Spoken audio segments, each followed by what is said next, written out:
Welcome to my channel. Welcome to what I was hoping was going to be my 15th e-trip, heading up to Northumberland today. I was going to go yesterday and I'm going to record the story of William Winter and the gallows that's up, this desolate lone gallows that's up in the moors up there.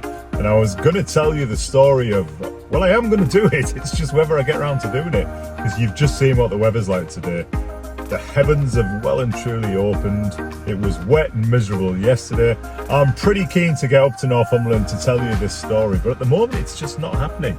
And another reason why I can't go in the rain is because I'm going to use this little thing that I bought, this DJI Neo drone, that's going to give me some really good shots. Sort of this thing, it's amazing what it does. You'll see, because when I do this video, when I finally get around to producing the story of William Winter up in Northumberland, I'll use this to show you some wide panoramic shots of the area. But I can't do it in this rain, so I'm hoping this is just temporary and that this is going to clear over so I can bring the 15th e-trip. You've got to love British weather.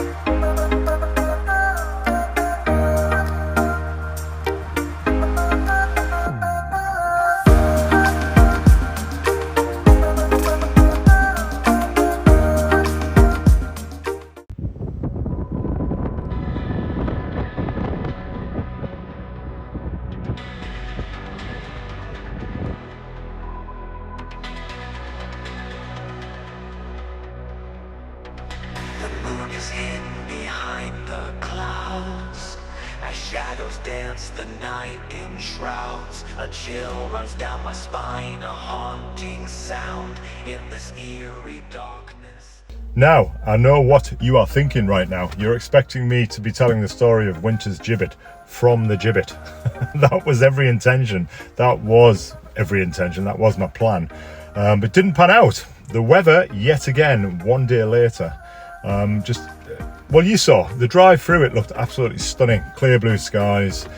I thought the weather gods were going to be kind to me, but that wasn't the case. I got to the location. I got to Winter's Gibbet, which is stunning, by the way. It's incredible. It's in the middle of nowhere. It's surrounded by rolling hills and moors and just desolate land, and it's just so isolated. You can see how this spot could be so eerie, mysterious and extremely scary if you were there on your own on a night time. However, I digress. So I wasn't able to record the footage that I wanted to record. A, it was far too windy, so you couldn't hear me even with the microphone connected. B, my tripod kept blowing over, and C, I had an absolute mare with my new drone. Every time I tried to fly it, it would fly off, the wind would get hold of it. This thing, it almost clattered into the top of the gallows at one point, and it could have ended up being a permanent reminder of how not to take a drone out in the wind in the moors, because it nearly attached itself to the top of the gallows. And then I had another absolute nightmare. My lightning socket on my iPhone stopped working, so my DJI wireless mic would no longer connect. It would no longer receive. So I may as well have been talking to you in a wind tunnel, trying to tell this story of Winter's Gibbet from a wind tunnel. It was just not happening. A succession of various events, just, you know, the best laid plans of mice and men, isn't that what they say? And this was just one of those occasions where I drove an hour and 20 minutes to get to Winter's Gibbet, and it was a non-happening event, I'm afraid. However, all is not lost. What that means is that's now forced me to change tack slightly for the rest of this episode. So after this little montage of me speaking to you from the car, what you're about to see is me in my house, where the weather can't affect me. I'm going to tell you the story of Winter's Gibbet, sat in a comfy chair in my room, so the confines of my home. And I'm going to tell this story because it's a story that I wanted to tell for a while. It's not how I'd anticipated telling the story of Winter's Gibbet for this e-trip, but it's how it is what it is, guys. It's how it's going to play out. So sit back, relax, and enjoy as I tell the story of Winter's Gibbet. I'll tell you the facts, the history, where this story started, a little bit about William Winter, his accomplices, the murder, and the crime and the punishment that he suffered thereafter. And on another note, just before we get into that, I've got a new iPhone coming. I can't wait. So I'm recording off mic at the moment. I'm just using the native microphone on the iPhone. Next Friday, I'm picking up a brand new iPhone 16 Pro, my first new iPhone in about 4 or 5 years. And I'm going to use that forthwith to continue with the YouTube episodes because my DJI mic will work again. I'm assured that the camera is a better camera, so I can't wait. That's going to be my plan. I did look into potentially buying, some kind of a vlogging camera, whether that would be a Sony or a Canon or even the DJI Pocket 3. But ultimately, I've plumped for another iPhone. I know how to use it. You just pull it out of your pocket, start recording. You can record on the fly, and it produces really good quality. The YouTube channel at the moment, everything that I've produced has all been done on my iPhone 13 Pro. So from now on, from Friday onwards, from the next episode of my e-trips will be recorded on my brand new shiny iPhone 16. So I can't wait. I really can't. But for now, sit back, relax, and enjoy the story of Winter's Gibbet. Bearing in mind there is a few audio issues here because I wasn't using a microphone, so I am in my room, but I've cranked the volume up as far as I can. Hopefully you'll be able to hear, you'll get the gist of the story of Winter's Gibbet. And I'll see you on my next e-trip. Enjoy. In the rolling, wind-swept hills of Northumberland, England, stands a grim reminder of an unforgivable crime. A solitary, weather-beaten gibbet. It's known as Winter's Gibbet. To this day, it casts a shadow over the quiet landscape. Its mere presence enough to send shivers down the spine of anyone who dares to pass by. And on some nights when the moon is full and the wind howls just right, locals swear they can still hear the creaking of wood and the faint sound of chains rattling. But it's not just the wind. No, it's something far more sinister. A chilling echo of a terrible crime that happened over 2 centuries ago. This is the story of William Winter, a man who became infamous for a murder so brutal that it shocked the whole of Northumberland. A man whose final moments still haunt the place where he met his gruesome end. Our story begins in the cold early months of 1791 in the small isolated village of Elsdon, nestled within the rugged heart of Northumberland. Life was hard and the residents of this rural corner of England led simple yet unforgiving lives. Among them was an elderly woman named Margaret Crozier, who lived alone in a small humble cottage. Now Margaret was well known in the village, kind, quiet and fiercely independent, even at her advanced age. But her isolated lifestyle would soon make her a target. Enter William Winter, a man whose very name would soon strike terror into the hearts of the villagers. A drifter by nature, William Winter was not alone. He travelled with 2 accomplices, Jane and Eleanor Clark, both hardened criminals with reputations that preceded them. The trio had arrived in Elsdon with a plan, an unspeakable plan. Now, rumour has it that Winter and the Clarks had heard of Margaret Crozier's modest savings. They believed she kept her money hidden away in her cottage, and for them, that was all the motivation they needed.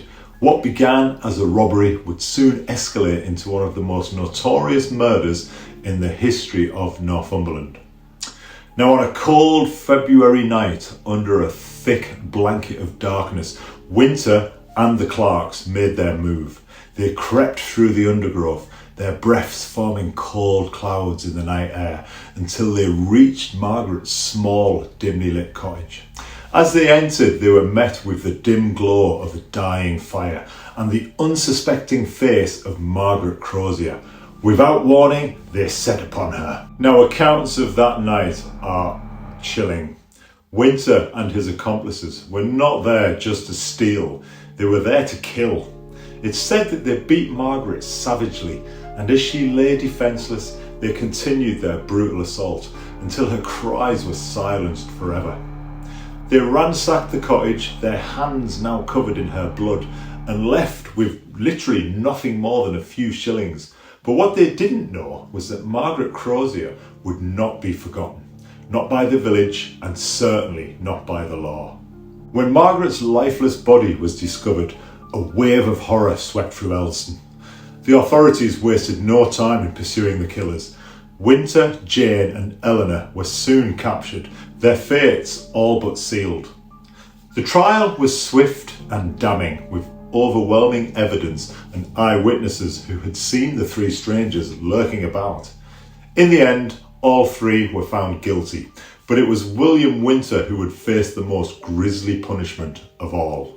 Winter was sentenced to hang for his crime, a fate that in those days wasn't unusual. But what made Winter's punishment stand out was what would come next. His body would be hung in chains on a gibbet high on the moors as a grim reminder of what awaited those who chose a life of crime. And so it came to pass that in the August of 1792, William Winter met his fate. He was hanged and his body was hoisted up onto a gibbet, now known as Winter's Gibbet. Now imagine the scene, his lifeless body suspended in chains, swaying in the wind, his hollow eyes staring out over the rolling hills. It was meant to be a warning to others, but instead it became something much more, a beacon for the supernatural. Now today, Winter's Gibbet still stands as a macabre landmark, a reconstruction built to mark the very spot where his body was displayed for all to see. Over the years, it's gained a reputation not just as a historical site, but as a place where the veil between the living and the dead is said to be thin. Those who live nearby speak of strange occurrences, sudden drops in temperature, unexplained noises, and perhaps most chilling of all, the sight of a shadowy figure hanging from the gibbet, even when it stands empty. One local legend tells of a young woman who, while walking her dog near the gibbet one evening, felt an overwhelming sense of dread. The dog began to whimper, its eyes fixed on the gibbet. When she looked up, she saw it, what appeared to be the outline of a man slowly swaying back and forth in the moonlight. But when she blinked, he was gone, and the gibbet stood empty. So, is Winter's Gibbet just a relic of the past? A grim reminder of a time when justice was as harsh as the crimes committed? Or is there something more to this place, something that lingers, perhaps seeking a justice that even death couldn't provide?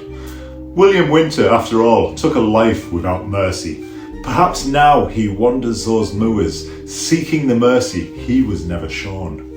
And if you ever find yourself alone on those hills, with the wind howling through the night and the shadows playing tricks on your eyes, ask yourself one question. Are you truly alone, or is something or someone still watching? Sleep tight, and on that note, keep wondering and keep wondering.